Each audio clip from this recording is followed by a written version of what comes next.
Ready with me if you're worried you might be a lesbian. Just kidding, you don't have to think that you might be a lesbian to be here, but it helps. Coming to terms with my sexuality has been quite the journey, but even just acknowledging that I liked women in general was really hard because I was raised Mormon. Coming to terms with the fact that I liked women was so much easier than coming to terms with the fact that I might not like men at all. So once I knew I did in fact like women, I started playing that game of, like what if I am not into men? And I know that's a really common sentiment when you start figuring out your sexuality, and I wish that someone had told me that people who are into men probably don't question if they're into men that often. And let me be clear before someone's like, bisexual erasure. No, sexuals 100% do exist. I know some. However, questioning like, am I bisexual or a lesbian does not mean that you are necessarily a lesbian,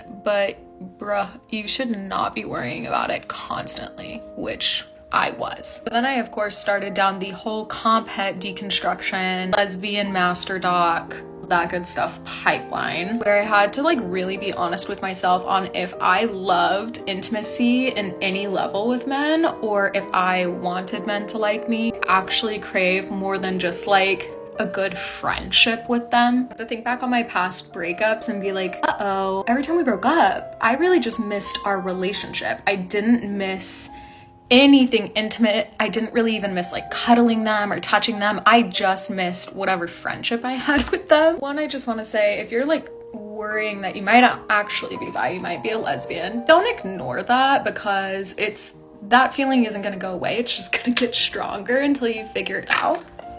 Also, like, give yourself time to mourn who you thought you were going to be in, like the life that you thought you were going to have, because I don't think we talk about that enough. And honestly, that kept me in the closet of bisexuality for so long, is just being like, okay, my life is going to be so much easier if there's a chance I can end up with a man. Yeah, maybe socially or culturally there would have been some aspects of my life that were quote unquote easier, but it would not have been worth the internal struggle and chaos and misery I was experiencing by trying to keep myself dating men. If you're wondering if you might be a lesbian, I'd look into that.